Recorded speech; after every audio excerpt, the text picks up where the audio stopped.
ನಮಸ್ತೆ ಎಲ್ರಿಗೂ. ಇವತ್ತು ನಾವು 6 ಗಂಟೆಗೆ ಆಲ್ರೆಡಿ ನಿಯರ್ ಬ್ಯಾಂಗ್ಳೂರ್ ಇದ್ದೀವಿ. ನೋಡ್ಬೋದು ಸುತ್ತ ಇನ್ನೂ ಕತ್ಲಿದೆ. ಇವಾಗ ತಾನೇ ಸೂರ್ಯ ಹುಟ್ತಾ ಇದ್ದಾನೆ 6 ಗಂಟೆಗೆ. ಬಸ್ಸಲ್ಲಿದ್ದೀವಿ. ಎಕ್ಸ್‌ಪ್ರೆಸ್ ಮಂಡ್ಯದಿಂದ 5:15ಗೆ ಬಿಟ್ವಿ. ಸೊ 6:15ಗೆಲ್ಲ ಬೆಂಗಳೂರಲ್ಲಿದ್ದೀವಿ. ಬೇರೆ ಟೈಮಲ್ಲಾದರೆ ಇನ್ನೊಂದು 1/4 ಗಂಟೆ ಜಾಸ್ತಿ ತೊಗೊಳುತ್ತೆ. ಬೆಳಗ್ಗೆ ಆಗಿರೋದ್ರಿಂದ ಏನು ಟ್ರಾಫಿಕ್ ಇರಲ್ಲ. ಆರಾಮಾಗಿ ಹೋಗ್ಬಿಡ್ಬೋದು. ಹೋದಂಗೂ ಗೊತ್ತಾಗಲ್ಲ. ಬೆಂಗಳೂರಿಗೆ ಆರಾಮಾಗಿ ಹೋಗ್ಬಿಡ್ಬೋದು. ಬೆಂಗಳೂರಿಂದ ನನ್ನ ತಂಗಿ ಮನೆಗೆ ಹೋಗ್ತಾ ಇದ್ದೀನಿ. ಅಲ್ಲಿಗೆ ಹೋಗೋಷ್ಟರಲ್ಲಿ ಸುಸ್ತಾಗ್ಬಿಡುತ್ತೆ. ಅದಕ್ಕೆ ಬೆಳಗ್ಗೆ ಹೋಗ್ಬಿಟ್ರೆ ನಿದ್ದೆನೂ ಮಾಡ್ಕೊಂಡು ಹೋಗ್ಬೋದು. ಹೋಗಿದ್ದು ಗೊತ್ತಾಗಲ್ಲ. ಅದ್ರ ಜೊತೆಗೆ ಟ್ರಾಫಿಕ್ ಇಲ್ಲದೆ ಇರೋದ್ರಿಂದ ಆರಾಮಾಗಿ ಇನ್ನೂ ಒಂದು ಅರ್ಧ ಮುಕ್ಕಾಲು ಗಂಟೆ ಬೇಗ ಹೋಗ್ತೀವಿ. ಅದಕ್ಕೋಸ್ಕರ ಇವತ್ತು ಬೆಳಗ್ಗೆನೇ ಬೇಗ ಹೊರಟಿದ್ವಿ. ಒಂದು ಫಂಕ್ಷನ್ ಇತ್ತು ನನ್ನ ತಂಗಿ ಮನೆ ಕಡೆ. ಸೊ ಅದಕ್ಕೋಸ್ಕರ ಹೊರಡ್ತಾ ಇದ್ದೀವಿ. ಬೆಳಗ್ಗೆ ಆಗಿರೋದ್ರಿಂದ ಟ್ರಾಫಿಕ್ ಎಲ್ಲ ಏನಿಲ್ಲ. ಮತ್ತು ಅಂಗಡಿ ಎಲ್ಲ ಕ್ಲೋಸ್ ಆಗಿದೆ. ಎಷ್ಟು ಕೂಲಾಗಿ ಸಖತ್ತಾಗಿತ್ತು ಗೊತ್ತಾ. ಟ್ರಾವೆಲ್ ಅಂತೂ ತುಂಬ ಚೆನ್ನಾಗಿತ್ತು.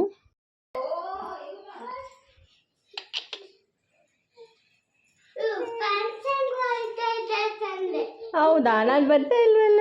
ಬಾ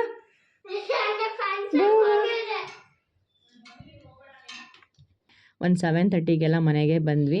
ನನ್ನ ಮಕ್ಕಳೆಲ್ಲ ಆಲ್ರೆಡಿ ಬಂದಿದ್ದರು. ನಾನು ನನ್ನ ದೊಡ್ಡ ಮಗಳು ಇವಾಗ ಬಂದಿದ್ದು. ಸೊ ನಮ್ಮನ್ನೆಲ್ಲ ನೋಡಿಬಿಟ್ಟು ಅಮ್ಮ ಬಂತು ಅಂತ ಎಲ್ಲರೂ ಬರ್ತಾ ಇದ್ದಾರೆ. ಸೊ ಬೆಳಗ್ಗೆ ಅವ್ರಿಗೆ ಸರ್ಪ್ರೈಸು. ಅವ್ರಿಗೇನು ಹೇಳಿರಲಿಲ್ಲ ಬೇಗ ಬರ್ತೀವಿ ಅಂತ. ಸೊ ನಾವಿಬ್ಬರೇ ಇದ್ದಿದ್ದರಿಂದ ಬೇಗ ಎದ್ದು ರೆಡಿಯಾಗಿ ಬೇಗ ಬಂದ್ವಿ. ಇವರೆಲ್ಲರೂ ಎದ್ದಿದ್ರು. ಇನ್ನು ಯಾರು ತಿಂಡಿ ತಿಂದಿರ. ನಾವು ಬೇಗ ಹೊರಟ್ಬಿಡ್ತಾರೆ ಫಂಕ್ಷನ್ಗೆ ಅಂದ್ಕೊಂಡ್ವಿ. ಒಂದು ಗೃಹ ಪ್ರವೇಶ ಇತ್ತು, ಅಲ್ಲಿಗೆ ಹೋಗ್ತಾ ಇದ್ವಿ. ನೋಡಿದ್ರೆ ಇನ್ನೂ ಲೇಟಾಗಿ ಹೋಗೋದು ಅಂದರು. ಸರಿ ಆಯಿತು, ಎಲ್ಲರೂ ತಿಂಡಿ ತಿಂದ್ಕೊಂಡು ರೆಡಿ ಆಗೋಣ ಅಂದ್ಬಿಟ್ಟು ಎಲ್ಲರೂ ಫಸ್ಟ್ ತಿಂಡಿ ತಿಂದ್ಕೊಂಡು ಇವಾಗ ರೆಡಿ ಆಗ್ತಾ ಇದ್ದೀವಿ. ನಾನು ಇದು ಗ್ರೀನ್ ಸ್ಯಾರಿ ಹಾಕ್ಕೊಂಡಿದ್ದೀನಿ. ಇದು ನಮ್ಮ ಅಜ್ಜಿ ಸ್ಯಾರಿ. ಸೊ ನನ್ನ ಫೇವ್ರೇಟ್ ಸ್ಯಾರಿ ಅಂತ ಹೇಳ್ಬೋದು. ಅವ್ರ ಅಜ್ಜಿ ಸ್ಯಾರಿನೇ ಸ್ವಲ್ಪ ಆಲ್ಟ್ರ್ ಮಾಡಿಕೊಂಡು ಹಾಕ್ಕೊಂಡಿದ್ದೀನಿ. ಅದನ್ನು ಆಲ್ಟ್ರೇಷನ್ ಬ್ಲೌಸ್ ತೋಳಿಗೆಲ್ಲ ಸ್ಲೀವ್ಸ್ ಎಲ್ಲ ನಾನೇ ಡಿಸೈನ್ ಮಾಡ್ಕೊಂಡಿದ್ದು. ಸೀರೆದು ಸಣ್ಣ ಬಾರ್ಡ್ರ್ ಬರುತ್ತೆ. Same blouse pattern, colour same ಇದೆ. ಅದಕ್ಕೆ ಸ್ವಲ್ಪ ನಾನೇ ಓಪನ್ ಇಟ್ಕೊಂಡು ಲೇಸ್ ಕೊಟ್ಟು ಡಿಸೈನ್ ಮಾಡ್ಕೊಂಡಿದ್ದೀನಿ. ಚೆನ್ನಾಗಿ ಕಾಣುತ್ತೆ ಅಂತ ಹೇಳ್ಬಿಟ್ಟು. ಫುಲ್ ಪ್ಲೇನ್ ಆಗಿಬಿಟ್ರೆ ಚೆನ್ನಾಗಿರಲ್ಲ ಅಂತ. ಸೊ ಇವಾಗೆಲ್ಲ ಒಟ್ಟಿಗೆ ಕಾರಲ್ಲಿ ಹೋಗ್ತಾ ಇದ್ದೀವಿ. ಅಲ್ಲಿಂದ ಇವಾಗ ಪ್ರವೇಶ ಮನೆಗೆ ಬಂದ್ವಿ. ನೋಡ್ಬೋದು, ನಾನು ನಮ್ಮ ಮಂಡ್ಯ ಸೈಡ್ ಈ ಥರ ಎಲ್ಲ ನಾನು ಏನು ಚಪ್ಪರ ಹಾಕ್ಸೋದು ನೋಡಿಲ್ಲ. ಇಲ್ಲಿ ಬೆಂಗಳೂರಲ್ಲಿ ಜಾಸ್ತಿ ಈ ಥರ ಡಿಸೈನು ನೀಟಾಗಿ ಒಂಥರ ಚೆನ್ನಾಗಿ ಮಾಡಿಸ್ತಾರೆ. ನೋಡೋಕ್ಕೂ ಚೆನ್ನಾಗಿರುತ್ತೆ. ಇದು ತ್ರಿಪ್ಲೆಕ್ಸ್ ಕಟ್ಸಿರೋದು ಮನೆ. ಕೆಳಗಡೆ ಫುಲ್ಲು ಪಾರ್ಕಿಂಗ್ ಜಾಗ ಬಿಟ್ಕೊಂಡಿದ್ದಾರೆ. ಗೇಟ್ ಇವಾಗ ಮೂವಬಲ್ ಬರ್ತಲ್ಲ, ಸೊ ಆ ಥರ ಗೇಟು. ಕೆಳಗಡೆಯಿಂದಲೇ ಲಿಫ್ಟು. ಕೆಳಗಡೆ ಒಂದು ಸಿಂಗಲ್ ಸ್ಟೋರೇಜ್ಗೆ ಅಂತ ಒಂದು ರೂಮ್ ಮಾಡ್ಕೊಂಡಿದ್ದಾರೆ ಅಷ್ಟೇ. ಅದು ಬಿಟ್ಟರೆ ಮಿಕ್ಕಿದೆಲ್ಲ ಪಾರ್ಕಿಂಗು. ಸೊ ಇದು ಮನೆ ಎಂಟ್ರೆನ್ಸು. ಡೆಕೋರೇಷನ್ ಅಂತೂ ಸೂಪರಾಗಿ ಮಾಡಿದರು. ನನಗೆ ತುಂಬ ಅಲ್ಟಿಮೇಟಾಗಿ ಇಷ್ಟ ಆಗಿದ್ದಂದರೆ ಅವ್ರ ಮನೆ ದೇವ್ರ ಫೋಟೋ ನೋಡಿ. ಇದು ದೇವಸ್ಥಾನ ಕಾಣಿಸ್ತಾ ಇದೆ. ದೇವ್ರ ಫೋಟೋ ಅದು ಮನೇಲಿ ಮಾಡಿಸಿರೋದು. ತುಂಬ ಚೆನ್ನಾಗಿತ್ತು. ಎಷ್ಟು ಚೆನ್ನಾಗಿ ಅಲಂಕಾರ ಮಾಡಿದ್ರು. ದೇವಸ್ಥಾನದ ಥರನೇ ಅಲಂಕಾರ ಮಾಡಿದ್ರು. ಜೊತೆಗೆ ದೇವ್ರ ಫೋಟೋ ಅಂತೂ ಹೇಳಿದ್ನಲ್ಲ, ದೇವಸ್ಥಾನಕ್ಕೆ ಹೋಗಿದ್ದೀವಿ ಅನ್ನೋ ಥರ ಫೀಲ್ ಆಗ್ತಾಯಿತ್ತು.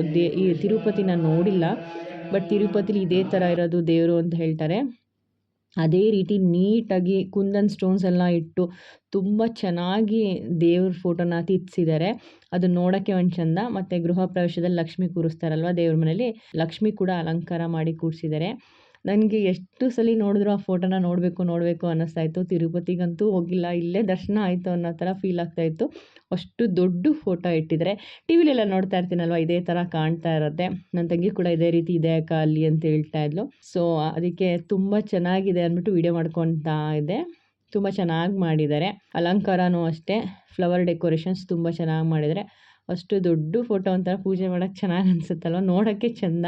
ಅಲಂಕಾರನೂ ನಂಗೆ ತುಂಬ ಇಷ್ಟ ಆಯಿತು. ಆಮೇಲೆ ಅವ್ರ ಮನೆ ದೇವರೆಲ್ಲ ಕರೆಸಿದ್ರು, ಅದಕ್ಕೂ ಕೂಡ ತುಂಬ ಚೆನ್ನಾಗಿ ಅಲಂಕಾರ ಮಾಡಿದರು. ವೆಂಕಟೇಶ್ವರ ಸ್ವಾಮಿ, ಆಂಜನೇಯ ಮತ್ತು ಅವ್ರ ಮನೆ ಹೆಣ್ಣು ಗಂಡು ದೇವರೆಲ್ಲ ಕರೆಸಿದ್ರು.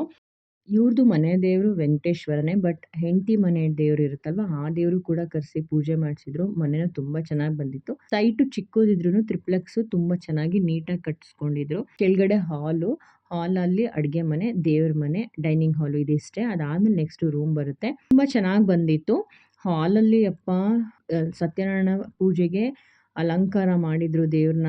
ನೋಡೋಕ್ಕೆ 2 ಕಣ್ಣು ಸಾಕಾಗಲ್ಲ, ಅಷ್ಟು ಎತ್ತರಕ್ಕೆ ನಾನು ನೋಡೇ ಇಲ್ಲ. ಅಷ್ಟು ಎತ್ತರಕ್ಕೆ ಕೂರಿಸಿದ್ರು. ಅಷ್ಟು ಚೆನ್ನಾಗಿ ಡೆಕೋರೇಷನ್ ಮಾಡಿ ನೋಡಿ. ಹಾಲ್ ಉದ್ದಕ್ಕೂ ಗೋಡೆ ತುಂಬ ಲಕ್ಷ್ಮೀನಾರಾಯಣನೇ ಕೂತಿದ್ದ. ತುಂಬ ಚೆನ್ನಾಗಿತ್ತು ನೋಡೋಕ್ಕೆ. ಅಷ್ಟು ಲಕ್ಷ್ಮಿಯರನ್ನ ಕೂರಿಸಿದ್ರು. ಕೆಳಗಡೆ ಲಕ್ಷ್ಮೀ, ಶ್ರೀನಿವಾಸ, ಮೇಲ್ಗಡೆ ಫುಲ್ಲು ಶ್ರೀನಿವಾಸ ದೇವರು ನೋಡಿ. ಇಷ್ಟು ಉದ್ದಕ್ಕೂ ಕೂರಿಸಿದ್ರೆ ಅಲ್ಲೆಲ್ಲ ಹೋಮ ಎಲ್ಲ ನಡೀತಾ ಇದೆ. ತುಂಬ ಚೆನ್ನಾಗಿ ಬಂದಿದೆ ಮನೆ. ಫುಲ್ ಲಿಫ್ಟ್ ಇದೆ ಒಳಗಡೆ. ಇನ್ಸೈಡ್ ಲಿಫ್ಟು, ಸ್ಟೆಪ್ಸಲ್ಲಿ ಬೇಕಂದ್ರೂ ಹತ್ಕೊಂಬರ್ಬೋದು. ಫಸ್ಟ್ ಫ್ಲೋರಲ್ಲಿ 2 ರೂಮು, ಆಮೇಲೆ ಒಂದು ರೂಮು. ಸೊ ಈ ರೀತಿ ಅವ್ರಿಗೆ ಯಾವ ರೀತಿ ಬೇಕೋ ಆ ಥರ ಮಾಡ್ಕೊಂಡಿದ್ದಾರೆ. ತುಂಬ ಚೆನ್ನಾಗಿ ಬಂದಿದೆ ನೋಡಿ, ಎಷ್ಟು ಚೆನ್ನಾಗಿ ಕಾಣಿಸ್ತಾ ಇದೆ. ವೆಂಕಟೇಶ್ವರ ಎಷ್ಟು ನೋಡ್ತಾ ಇದ್ರು ಸಾಕಾಗಲ್ಲ, ಅಷ್ಟು ಚೆನ್ನಾಗಿ ಬಂದಿತ್ತು. ಇಷ್ಟು ದೊಡ್ಡಕ್ಕೆ ನೋಡಿದ್ದೆ ನಾನು ಈ ಥರ ಎಲ್ಲ ಅಲಂಕಾರ ಮಾಡೋದು, ಇಷ್ಟು ಎತ್ತರಕ್ಕೆ ಕೂರಿಸಿರುವಂಥದ್ದು ಸತ್ಯನಾರಾಯಣ ಪೂಜೆಗೆ ಇದೇ ಫಸ್ಟ್ ನಾನು ನೋಡಿದ್ದು. ನಮ್ಮ ಕಡೆ ಎಲ್ಲ ಸಿಂಪಲಾಗಿ ನಾವು ಮಾಡ್ಕೊತೀವಿ, ಬಟ್ ಬೆಂಗಳೂರಲ್ಲಿ ಫಸ್ಟ್ ಟೈಮ್ ಈ ಥರ ನಾನು ಇಷ್ಟು ದೊಡ್ಡ, ಬೇರೆಯವರೆಲ್ಲ ಮಾಡ್ಬೋದೇನೋ ನನಗೆ ಗೊತ್ತಿಲ್ಲ, ಬಟ್ ನಾನು ನೋಡಿದ್ದು ಫಸ್ಟ್ ಟೈಮು. ಮತ್ತು ಇದು ತೆಂಬಿಟ್ಟು ಆರತಿ, ನಾನು ಅಣ್ಣಮ್ಮಂದು ಮತ್ತು ಕರ್ಗ ಇದರೆಲ್ಲ ತೊಗೊಂಡೋಗ್ತಾರಲ್ವ, ಸುಮ್ಮನೆ ನೋಡಿದೆ. ಇದು ಫಸ್ಟ್ ಟೈಮ್ ಏನಿದೆ ಅಂತ ನೋಡಿದೆ. ಒಳಗಡೆ ದೀಪ ಹಚ್ಕೊಂಡು ತೊಗೊಂಡೋಗೋದಂತೆ. ಸೊ ಇಲ್ಲಿ ದೇವರಿಗೆ ಅಂದ್ಬಿಟ್ಟು ಈ ಥರ ಆರತಿ ಮಾಡ್ಕೊಂಡು ತೊಗೊಂಡೋಗಿದ್ರು ಅವರು. 3 ಜನ ಇದ್ದಾರೆ ಅದಕ್ಕೆ. ಅದಾದಮೇಲೆ ಒಂದು ರೂಮಲ್ಲಿ ಮತ್ತೆ ಲಕ್ಷ್ಮೀ ನರಸಿಂಹಸ್ವಾಮಿ ಫೋಟೋ ಇಟ್ಟು ವೆಂಕಟೇಶ್ವರನ್ಗೆ ಎಷ್ಟು ಚೆನ್ನಾಗಿ ತಿದ್ದಿದ್ದಾರೆ ಅಂದರೆ, ಯಪ್ಪ ವೆಂಕಟೇಶ್ವರ ಅಲ್ಲೇ ಕೂತಿರೋ ಥರ ಕಾಣಿಸ್ತಾ ಇತ್ತು. ಅಲ್ಲೂ ಕೂಡ ದೇವ್ರುಗಳನ್ನ ಇಟ್ಟು ಅಲಂಕಾರ ಮಾಡಿದ್ರು. ಎಷ್ಟು ಚೆನ್ನಾಗಿ ರಂಗೋಲಿಯಲ್ಲಿ ಹಾಕಿದ್ದಾರೆ ಯಪ್ಪ, ನಮ್ಗೆ ಸಣ್ಣ ರಂಗೋಲಿ ಹಾಕೋದಕ್ಕೆ ಸುಸ್ತಾಗುತ್ತೆ. ಇಷ್ಟು ದೊಡ್ಡ ರಂಗೋಲಿ, ಇಷ್ಟು ದೇವ್ರ ಮೂರ್ತಿನ ಅಷ್ಟು ಅಚ್ಚುಕಟ್ಟಾಗಿ ಹಾಕಿದ್ದಾರೆ. ನೋಡೋಕ್ಕೆ ಎಷ್ಟು ಚೆನ್ನಾಗಿದೆ, ಒಂದು ಚೂರು ಆ ಕಡೆ ಈ ಕಡೆ ಹೋಗಿಲ್ಲ, ಒಳ್ಳೆ ಪ್ರಿಂಟ್ ಹೊಡೆದಂಗಿತ್ತು.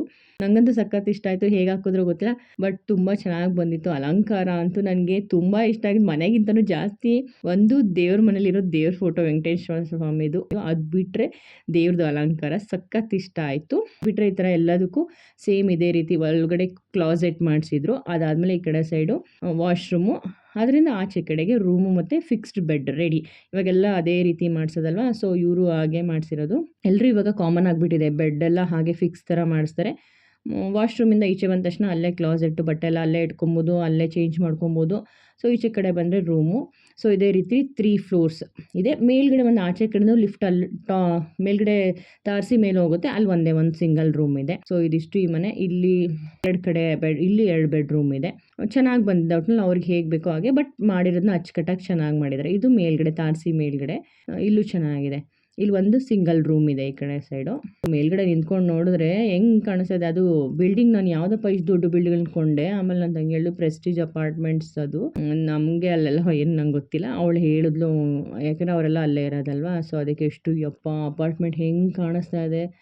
ನಾನು ಇಷ್ಟು ಹತ್ರದಿಂದ ನೋಡಿರೋದು ಇದೆ ಫಸ್ಟು. ಹತ್ರದಿಂದ ಅಂದರೆ ಹಿಂಗೆ ಬೆಂಗಳೂರಿಗೆಲ್ಲ ನಾವೇನು ಜಾಸ್ತಿ ಹೋಗಲ್ಲ, ಹೋಗ್ತೀವಿ ನನ್ನ ತಂಗಿ ಮನೆಗೆ ಹೋದರೆ. ಸೊ ಅಷ್ಟೇ ಚೆನ್ನಾಗಿತ್ತು ಒಟ್ಟಿನಲ್ಲಿ. ನಂಗೆ ಹೇಳಿದ್ನಲ್ವ ಫಂಕ್ಷನಲ್ಲಿ ನನಗೆ ಆ ದೇವರು ಕೂರಿಸಿರೋದು ಸತ್ಯನಾರಾಯಣ ಸ್ವಾಮಿ ಪೂಜೆ.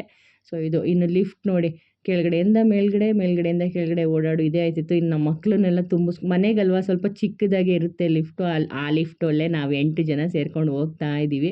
ಚೆನ್ನಾಗಿ ಅನ್ನಿಸ್ತಾಯಿತ್ತು. ನಮ್ಮ ಮಕ್ಕಳಂತೂ ಅದರಲ್ಲೇ ನಡ್ಕೊಂಡು ಹೋಗೋಣ ಅಂದರೆ ಕೇಳಿಲ್ಲ, ಇಲ್ಲ ಇದರಲ್ಲೇ ಹೋಗೋಣ ಅಂತಂತಾಯಿದ್ರು. ಸೊ ನಾವು ಓಡಾಡಲಿ ಅಂದ್ಬಿಟ್ಟು ಅವ್ರಿಗೂ 1-2 ಸಲ ಹೋಗೋವಾಗ ಅದರಲ್ಲೇ ಓಡಾಡಿದ್ವಿ. ಸೊ ಈ ಮನೆ ಗೃಹ ಪ್ರವೇಶಕ್ಕೆ ಇವತ್ತು ಬರಬೇಕು ಅಂದ್ಬಿಟ್ಟು ಬೆಳಗ್ಗೆ 5 ಗಂಟೆಗೆ ಎದ್ದು ಬಂದಿದ್ದು. ನಮ್ಮ ಮನೆಗೆ ಪಾಪ ಬಂದು ಕರೆದಿದ್ರು. ನನ್ನ ತಂಗಿ ರಿಲೇಟಿವ್ ಇವರು, ಅವ್ರ ನಾದಿನಿ ಹೋರ್ಗಿತಿ.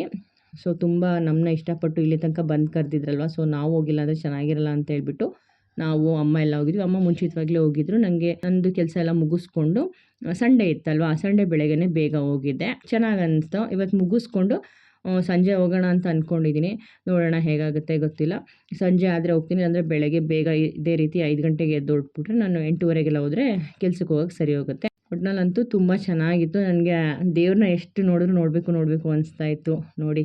ಮತ್ತೆ ಕೆಳಗಡೆ ಒಂದ್ಸಲ ವೀಡಿಯೋ ಮಾಡ್ಬಿಡೋಣ ಅಂದ್ಬಿಟ್ಟು ಮಾಡ್ತಾಯಿದ್ದೀನಿ. ಇಲ್ಲೂ ಅಷ್ಟೇ ದೇವರು ತುಂಬ ಚೆನ್ನಾಗಿದೆ. ನಿಮ್ಮಲ್ಲೂ ತುಂಬ ಜನ ಈ ಥರ ಮಾಡಿಸ್ಬೋದು, ಬಟ್ ನಾನು ನೋಡಿದ್ದು ಫಸ್ಟ್ ಟೈಮಲ್ವ, ಅದಕ್ಕೆ ನನಗೆ ಸರ್ಪ್ರೈಸ್ ಆಯಿತು. ತುಂಬ ಖುಷಿನೂ ಆಯಿತು, ಚೆನ್ನಾಗಿದೆ ಅಂತ ಹೇಳ್ಬಿಟ್ಟು.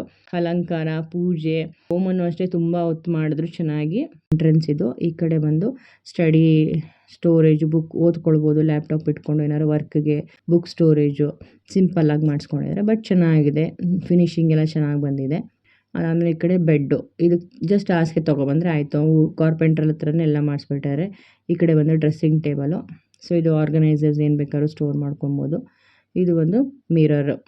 ಇದು ಕ್ಲಾಸೆಟ್ಟು. ಆ್ಯಸ್ ಯೂಶ್ವಲ್ ಹೇಳಿದ್ನಲ್ಲ, ಕ್ಲಾಸೆಟ್ಟು ಬಟ್ಟೆಗಳನ್ನೆಲ್ಲ ಇಟ್ಕೊಳ್ಳೋದು. ಇಲ್ಲೇ ವಾಶ್ರೂಮ್ ಪಕ್ಕದಲ್ಲೇ ಇದೆ. ಸೊ ಇಲ್ಲೇ ತಂದು ಇಟ್ಕೊಂಡು ಇಲ್ಲೇ ಚೇಂಜ್ ಮಾಡ್ಕೊಬೋದು. ರೂಮ್ ಥರ ಆರಾಮಾಗಿರುತ್ತೆ. ಸೊ ಇದು ಒಂಥರ ಚೆನ್ನಾಗಿದೆ, ನಂಗೆ ಇಷ್ಟ ಆಯಿತು ಇದು. ಇವಾಗೇನಪ್ಪ ಎಷ್ಟು ಥರ ಡೆಕೋರೇಟ್ ಮಾಡಿದ್ರು ಸಾಕಾಗಲ್ಲ. ಒಬ್ಬೊಬ್ಬರು ಮನೆ ಒಂದೊಂದು ಥರ ಅನಿಸ್ತಾ ಇರುತ್ತೆ. ಮಾಡ್ಸೋತಕ್ಕ ಹೊಸ್ದಾಗಿ ನೋಡಿದಾಗ ಅನಿಸ್ತಾ ತುಂಬ ಚೆನ್ನಾಗಿದೆ. ಆಮೇಲೆ ಹಳೇದಾದ್ಮೇಲೆ ಇಷ್ಟೇ ಅಲ್ವಾ ಅನಿಸ್ಬಿಡುತ್ತೆ. ನನಗಿಷ್ಟ ಆಗಿದೆ ದೇವ್ರ ಪೂಜೆ, ದೇವ್ರ ಅಲಂಕಾರ ಸಖತ್ ಇಷ್ಟ ಆಯಿತು. ದೇವ್ರ ಫೋಟೋ. ಸೊ ಇದಿಷ್ಟು. ಇನ್ನು ನಮ್ಮ ಪಾಪು ಮಲ್ಕೊಂಡ್ಬಿಟ್ಟಿದ್ದಾನೆ. ಸೊ ಅವ್ನು ಎದ್ಬಿಟ್ರೆ ಅಳ್ತಾನೆ ಅಂದ್ಬಿಟ್ಟು ನನ್ನ ತಂಗಿ ಅಲ್ಲೇ ವೆಯ್ಟ್ ಮಾಡ್ತಾ ಇದ್ದಾಳೆ. ಸೊ ಇದೆಲ್ಲ ಮುಗಿಸ್ಕೊಂಡು ಊಟಕ್ಕೆ ಹೊರಟ್ವಿ ಎಲ್ರೂ. ಇನ್ನು ಲೇಟ್ ಆಗಿಬಿಟ್ರೆ ಮಕ್ಕಳು, ಬಿಸಿಲು ಯಪ್ಪಾ ಪೆಂಡಲ್ ಕೆಳಗಡೆ ಹೋಗ್ಬಿಟ್ಟಿದ್ದೀವಿ, ಊಟನೇ ಮಾಡೋಕ್ಕಾಗ್ತಾಯಿಲ್ಲ. ಹೊಟ್ಟೆ ಹಸಿತಾದ್ರೂ ಸಖತ್ ಊಟ ಮಾಡೋಕ್ಕಾಗ್ತಾಯಿಲ್ಲ, ಸೆಕೆ ತುಂಬ. ಊಟಕ್ಕೆ ಮುದ್ದೆ ಮತ್ತು ಹೆಸ್ರು ಅಲಸಂದೆ ಕಾಳು ಗೊಜ್ಜು ಸೊ ಎಲ್ಲ ಮಾಡಿಸಿದ್ರು. ಸ್ವೀಟ್ ಒಬ್ಬಟ್ಟು ಊಟ ಮಾಮೂಲಿ ಹಾಕಿಸ್ತಾರಲ್ವ ಅದು. ಅದಾದಮೇಲೆ ಊಟ ಮಾಡ್ಕೊಂಡು ಬಂದು ಅವ್ರಿಗೆ ಮಾತಾಡಿಸ್ಕೊಂಡು ಫೋಟೋ ತೆಗೆಸ್ಕೊಂಡು ಮನೆಗೆ ಹೊರಟ್ವಿ. ಅಲ್ಲಿಂದ ಹೋಗ್ಬೇಕಾದ್ರೆ ನನ್ನ ತಂಗಿ ಅವ್ರ ಮನೆಗೆ ಹೋಗಿದ್ವಿ. ಸೊ ಅಲ್ಲಿ ಇವಾಗ ಮನೆ ದೇವ್ರು ಕರೆಸಿದ್ರಲ್ವ, ಸೊ ಇವರು ಮನೆಗೆ ಕರ್ಸೋಣ ಅಂದ್ಬಿಟ್ಟು ನಮ್ಮ ಮನೆ ದೇವರೆಲ್ಲ ಹೊಂಟು ಕರ್ಸೋಣ ಅಂದ್ಬಿಟ್ಟು ಇಲ್ಲಿಗೆ ಕರೆಸ್ತಾ ಇದ್ರು. ಸೊ ಇಲ್ಲಿ ಬಂದಮೇಲೆ ನಾವು ಬಾಗಿಲೆಲ್ಲ ತೊಳ್ದು ಎಲ್ಲರೂ ರಂಗೋಲಿ ಹಾಕಿದ್ವಿ. ನೋಡಿ, ಇದು ನಾನು ರಂಗೋಲಿ ಹಾಕಿರೋದು, ನಮ್ಮ ಅಜ್ಜಿ ಹೇಳ್ಕೊಟ್ಟಿದ್ದು. ತುಂಬ ಚೆನ್ನಾಗಿ ಬಂದಿದೆ ಅಲ್ವ, ನಂಗೆ ಸಖತ್ ಇಷ್ಟ ಆಯಿತು. ಇದು ಪುಟ್ಟು ರಂಗೋಲಿ, ಈ ಕಡೆ ಆ ಕಡೆ ದೊಡ್ಡ ರಂಗೋಲಿ. ಸೊ ದೇವರೆಲ್ಲ ಕರೆಸಿ ಮನೇಲಿ ಇಡಿಸಿ ಪೂಜೆ ಮಾಡಿಸಿ ದೇವ್ರಿಗೆ ನೈವೇದ್ಯ ಇಟ್ಟು ಕಳಿಸ್ತಾ ಇದ್ದಾರೆ. ಸೇಮ್ ಅದೇ ದೇವ್ರುಗಳನ್ನ ಎಲ್ಲ ಇಲ್ಲಿ ಕರ್ಕೊಂಬಂದಿದ್ರು. ಇಲ್ಲೂ ಒಂದು ಕಡೆ ಪೂಜೆ ಮಾಡಿಸೋಣ ಅಂತ ಮನೆಗೆ ದೇವರು ಕರ್ಕೊಂಬರ್ದಕ್ಕೆ ಎಲ್ಲ ಕೆಲವು ಕಡೆ ಹಂಗಿದೆ. ನಮ್ಮೂರಲ್ಲೂ ಅದೇ ಥರ ಮಾಡ್ತಾರೆ. ಯಾವ್ದಾದ್ರು ದೇವ್ರು ಬಂದರೆ ಇಷ್ಟು ಅಮೌಂಟ್ ಅಂತ ಕೊಟ್ಟರೆ ದೇವ್ರ ಮನೆಗೆ ಕರ್ಕೊಂಬಂದು ಪೂಜೆ ಮಾಡಿಸ್ಕೊಂಡು ನೈವೇದ್ಯ ತೋರಿಸ್ಕೊಂಡು ಕರ್ಕೊಂಡು ಹೋಗ್ತಾರೆ. ಒಂಥರ ಒಳ್ಳೆಯದಲ್ವಾ, ಪಾಸಿಟಿವ್ ವೈಬ್ಸ್ ನಮ್ಮ ಮನೆಗೆ ಬರುತ್ತೆ, ದೇವರು ನಮ್ಮ ಮನೆಗೆ ಬಂದಾಗ ಚೆನ್ನಾಗಿರುತ್ತೆ ಅಂತ. ಸೊ ಇದು ನೆಕ್ಸ್ಟ್ ಸೋಮು ಕುಣಿತ ಅಂತ ಮಾಡ್ತಾರಂತೆ. ಸೊ ಇದೊಂದು ಚೆನ್ನಾಗಿ ಮಾಡಿಸಿದ್ರು. ನಾನು ಇದೇ ಫಸ್ಟ್ ಟೈಮ್ ಈ ಥರ ನೋಡಿ, ಟಿ ವಿಲೆಲ್ಲ ನೋಡ್ತೇವೆ, ಬಟ್ ನಾನು ಎದುರುಗಡೆ ನೋಡಿಲ್ಲ.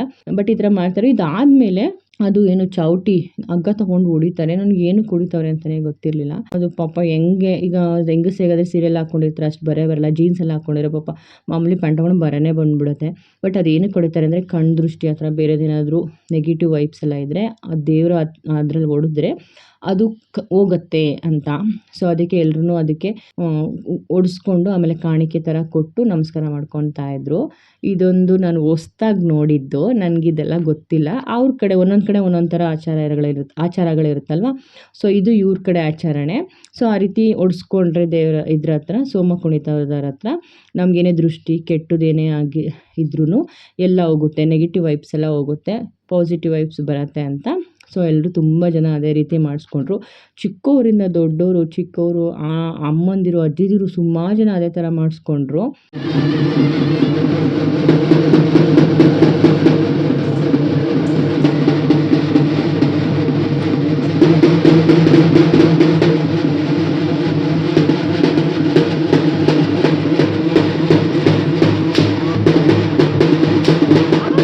ಫಸ್ಟ್ ಏನು ಕೊಡ್ಸ್ಕೊತವ್ರೆ ಅಂತಲೇ ಗೊತ್ತಾಗಿರಲಿಲ್ಲ. ಆಮೇಲೆ ಹೋದ್ಮೇಲೆ ಕೇಳಿದೆ ಏನಕ್ಕೆ ಹಂಗೆ ಮಾಡಿದಂದರೆ ಸೊ ಇದೇ ಕಾರಣಕ್ಕೆ ಅಂತಂದರು. ಬಟ್ ಸೌಂಡ್ ಮಾತ್ರ ಜೋರಾಗಿ ಕೇಳಿಸ್ತಾ ಇತ್ತು.